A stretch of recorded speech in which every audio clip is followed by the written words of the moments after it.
नाशिक शहर पोलीस आयुक्तालयातील मुंबई नाका पोलीस ठाणे हद्दीत एकास मारहाण करत त्याच्याकडून मोबाईल व रोख रक्कम हिसकावून फरार झालेल्या रेकॉर्डवरील गुन्हेगारास नाशिक गुन्हे शाखा युनिट क्रमांक 2च्या पोलीस अंमलदारांनी जेरबंद करत जबरी चोरीचा गुन्हा उघडकीस केला।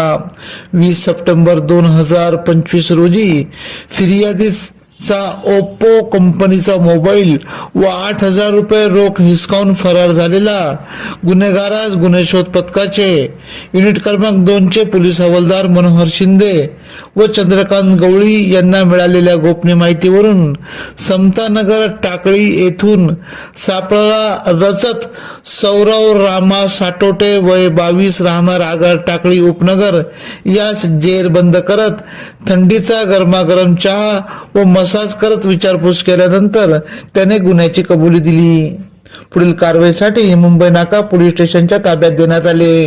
सदरची कामगिरी गुन्हे शाखा युनिट क्रमांक 2चे प्रभारी अधिकारी सहाय्यक पोलीस निरीक्षक हेमंत तोडकर यांच्या मार्गदर्शनाखाली सहाय्यक पोलीस उपनिरीक्षक संजय सानप, महिला सहाय्यक पोलीस उपनिरीक्षक भारती देवकर, बाळू शेळके, पोलीस हवालदार मनोहर शिंदे, नंदकुमार नांदुर्डीकर, चंद्रकांत गवळी, वाल्मिक चव्हाण, पोलीस अंमलदार सुनील खैरनार आदींनी केली।